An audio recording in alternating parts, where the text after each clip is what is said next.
Assalamualaikum dan salam sejahtera. Bertemu sekali lagi kita dalam video kali ini dengan tajuk Kaedah Mengenal Pasti Pemboleh Ubah. Pemboleh ubah boleh dikenal pasti melalui penyataan dalam soalan, gambar rajah, graf atau carta palang dan jadual. Mari kita lihat contoh yang pertama, iaitu kaedah mengenal pasti pemboleh ubah melalui penyataan dalam soalan.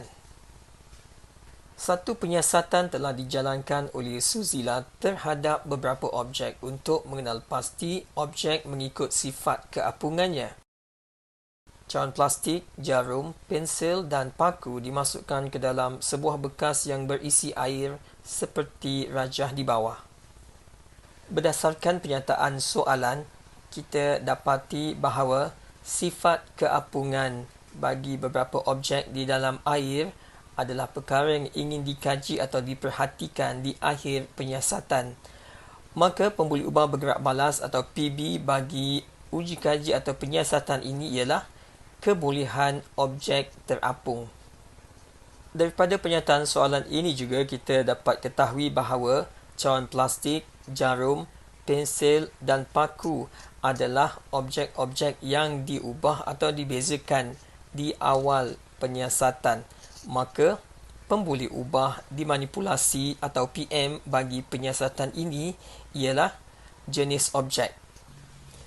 Pemboleh ubah dimalarkan bagi penyiasatan ini pula ialah jenis air, kerana jenis air yang sama di dalam bekas yang sama telah digunakan dari awal hingga akhir penyiasatan. Mari kita lihat contoh yang kedua, iaitu kaedah mengenal pasti pemboleh ubah melalui gambar rajah.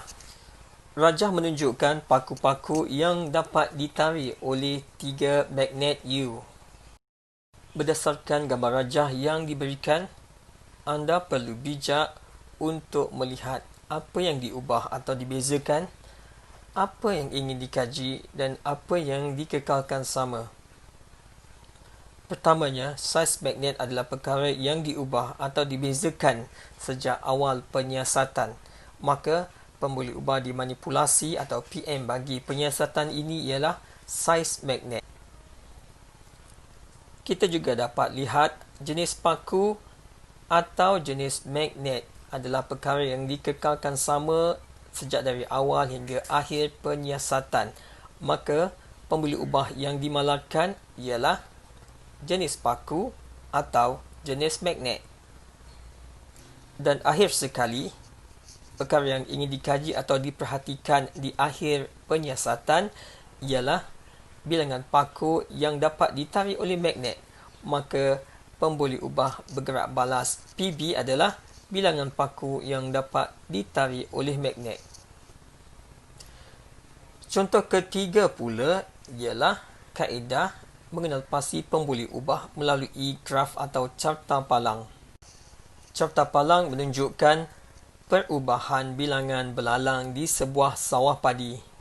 Di sini kebiasaannya apabila kita ingin membina carta palang, pemboleh ubah dimanipulasi ditulis pada paksi X, manakala pemboleh ubah bergerak balas ditulis pada paksi Y.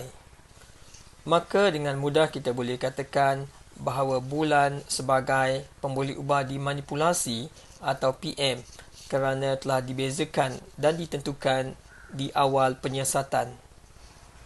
Pemboleh ubah bergerak balas pula ialah bilangan belalang kerana itu adalah perkara yang ingin dikaji atau diperhatikan di akhir penyiasatan. Manakala pemboleh ubah dimalarkan, iaitu yang dikekalkan sama ialah tempat penyiasatan.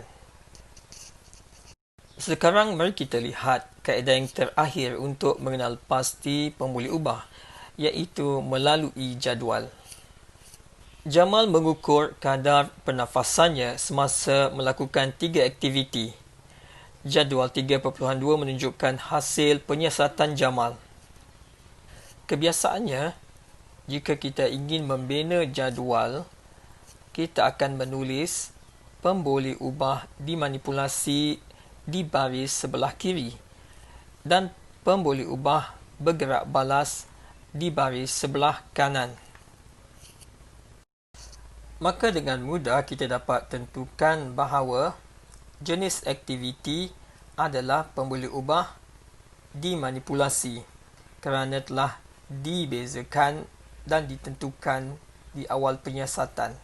Manakala kadar pernafasan selama 1 minit adalah perkara yang ingin diperhati atau dikaji di akhir penyiasatan, maka kita boleh menulis pemboleh ubah bergerak balas atau PB sebagai kadar pernafasan selama 1 minit.